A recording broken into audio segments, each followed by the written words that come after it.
Seja bem-vindo a este canal, meu nome é Padre Isaac, sou aqui da comunidade Aliança de Misericórdia. Estamos fazendo um percurso justamente com as moradas de Santa Teresa d'Ávila. Alguns de vocês têm comentado aí que estão lendo o livro, isso é muito bom.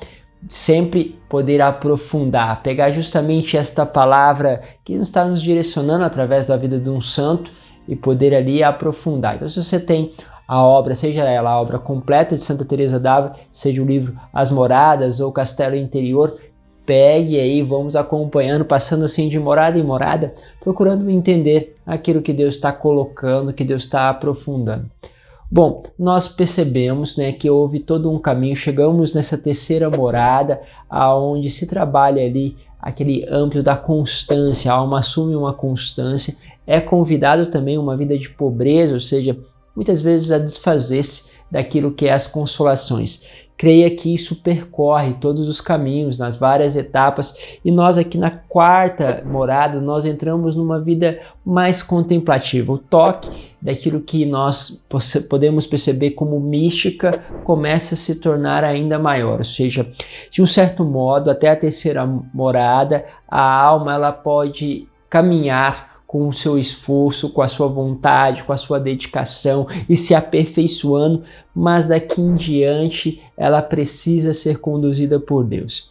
Isso significa que é difícil chegar até aqui? É, uma certa forma sim, mas lembramos, para Deus tudo é possível. Ou seja, pode ter pessoas que entrem nessa experiência mística logo, sem ter passado por essas outras moradas ou até assumido uma constância maior, porque Deus não é uma caixinha que a gente coloca ele e fala assim, vai ser sempre assim, não. Ele tem uma didática, nós vamos percebendo através dos escritos dos santos que há uma certa, vamos dizer assim, coerência com este caminho, mas é lógico, ele faz como bem entende de acordo com cada alma, por isso você pode ser aquele que foi agraciado com uma experiência, porém o que você vai perceber na sua vida, depois você pode deixar no comentário, coisas da quarta morada e coisas talvez ali da segunda, da terceira que muitas vezes volta, Santa Teresa vai dizer que muitas vezes a gente pode sair de uma morada e ir a outra, voltar, mas é lógico, à medida que você vai mais à frente nas moradas, adquire mais dessas experiências de Deus, a possibilidade de regresso é muito menor. Por isso, nós precisamos entender aonde Deus está querendo nos conduzir, o que Ele está ensinando. Se na terceira morada Ele está ensinando a dimensão da constância e da pobreza, nessa quarta morada o que Ele está ensinando? Se na segunda morada Ele colocava sobretudo a dimensão da determinação, na primeira a dimensão de você sair daqueles pecados mortais, onde muitas vezes você sai do castelo, entra do castelo e quando entra no castelo traz muitas outras tentações, aqui Ele quer nos firmar em outro passo.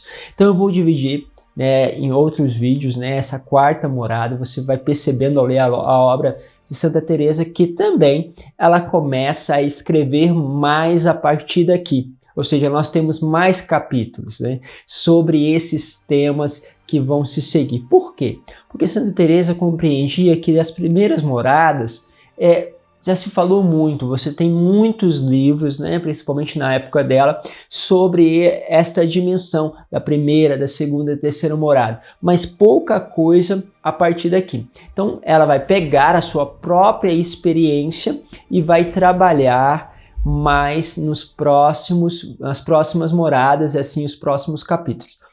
Por isso eu vou também dividir para a gente ficar bem mais assim, vamos dizer assim, esmiuçado o conteúdo e também dando uma profundidade maior a cada ponto que ela vai trazendo. Por isso vale a pena acompanhar com os textos, fazer seu estudo.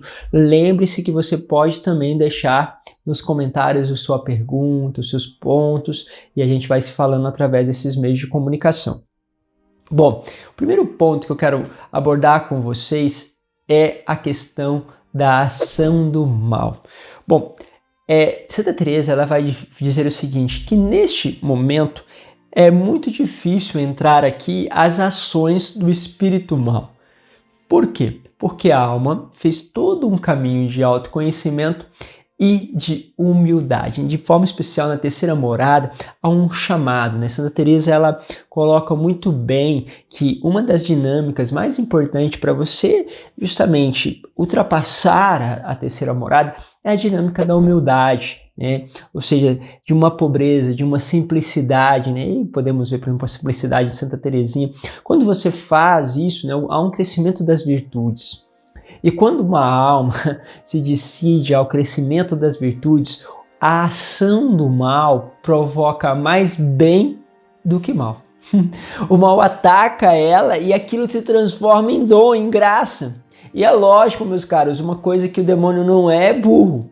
Então, se ele percebe que atacando aquela alma, criando nela tentações, dificuldades, em vez daquilo destruir aquela alma, aquilo constrói ainda mais, solidifica e ainda ela consegue ajudar outras pessoas. Ou seja, eu sou tentado, vem uma tentação sobre a tua vida, sobre a tua sexualidade, por exemplo.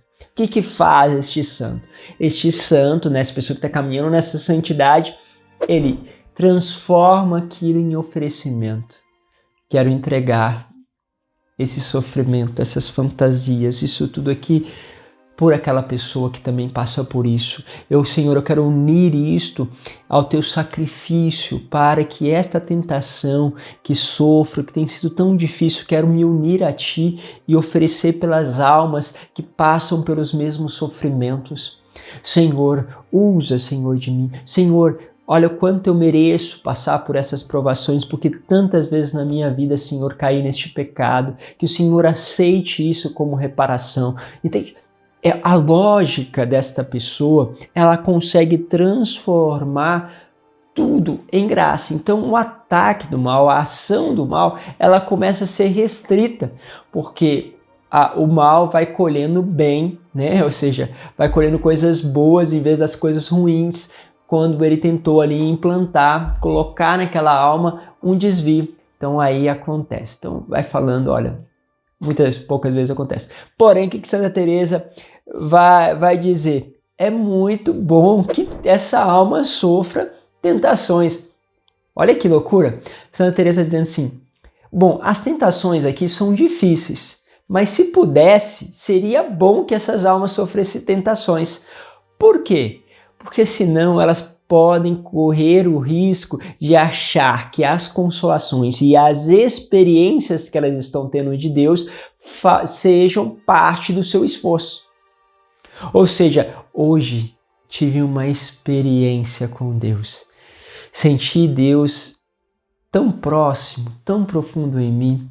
Eu, por exemplo, comecei hoje tendo mais silêncio, me concentrei mais, me dediquei. O que a alma está fazendo? Ela está fazendo uma ligação entre aquilo que ela faz e a experiência. Ou seja, se eu repito, se eu faço isso, se eu provoco isso, o efeito vai ser este. Isso é muito característico, por exemplo, de nós ocidentais. Uma causa e um efeito. Uma causa, se você faz isso, o efeito é esse, né? Nós sempre procuramos essa associação entre causa e efeito. Não há. A única coisa que há aqui é uma profunda generosidade de Deus. Deus age generosamente com essa alma e é preciso que ela perceba isso. Como que ela vai perceber? Vendo que ela não é capaz, vendo que ela continua sem força, vendo que tudo é gratidão para com Deus, porque Deus é generoso para com você. Entende a lógica? Deus vai, através da tentação, colocando, vamos dizer assim, aquela pessoa no seu devido lugar. Outras vezes, sem essas tentações e dificuldades, por achar muito sobre si mesmo, sobre aquilo que adquiriu, ela pode achar que as pessoas estão contra ela ou contra aquilo que ela está vivendo ou passando, né? Quantas vezes isso acontece, né? Pessoas que vêm me procurar e dizem assim, padre, olha, fulano não entende que eu tenho isso, não entende o meu dom, não entende que eu tenho essa graça, fulano não entende que é Deus que está falando com ela, porque eu sei que Deus estava falando comigo e Deus está falando com ela. Há uma convicção muito grande de Deus estar falando consigo, e esta alma muitas vezes coloca, então, por fulano que não me entendeu não entende que Deus está falando com ela, porque Deus fala comigo e está falando, há uma certa convicção da alma. Isso é muito interessante. Se você pegar, por exemplo, o Diário de Santa Faustina, uma das maiores dificuldades de Santa Faustina é porque ela não sabia se a experiência de ver Jesus misericordioso era uma invenção da cabeça dela. Várias vezes ela não queria nem sequer dialogar com Jesus misericordioso. Por quê? Porque tinha medo. Tinha medo dela estar construindo aquilo, que aquilo tudo que estava se passando era da cabeça dela. E ela não tinha problema se alguém atentasse dizendo, olha, isso aqui não é de Deus. Olha, você deve prestar muita atenção. Ela não tinha esta dificuldade, porque ela mesma se questionava. Há algumas almas, infelizmente, com tanta certeza, que com muita facilidade julgam as pessoas que não a compreendem. Vou repetir. Tem almas que têm tanta certeza que Deus está falando com elas, que elas julgam as outras pessoas que não a entendem. Aí você entende uma ação do mal. Por quê? Não é próprio. Não é próprio da alma. A alma que está na santidade é humilde. Ela chegaria provavelmente para um sacerdote e dizia, ou para mim diria assim, padre, fulano me colocou essas dúvidas, eu também tenho essas dúvidas. Será que eu devo continuar? Será que eu devo falar? Não é assim geralmente que chegam para mim, não. Chegou assim, padre, fulano, nossa, não entende. Não tem vida espiritual, não reza, e depois questiona tudo que a gente fala, não quer obedecer, fala que não tem nada a ver o que eu digo. Entende? A pessoa já se colocou contra a outra. Se há um espírito de divisão, não procede de Deus. Ok? Espírito de divisão é próprio da ação do mal.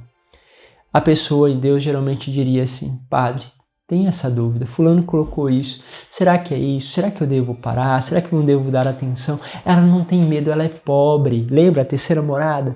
Pobreza, humildade, começa a determinação, depois a constância, ela não para, não, ela permanece, fica constante, é determinada, mas está disposta, é flexível, né? O padre Léo tinha uma pregação muito bonita, né? Como o bambu, né? Você precisa ter essa flexibilidade, está firmado sobre a rocha da palavra, né? Como um bambu está firmado no chão, sabe que o bambu tem uma raiz muito profunda, né? Mas ao mesmo tempo o bambu ele é muito flexível, então vem as tormentas, né? Ele se flexiona com muita facilidade, isso faz com que ele não se quebre.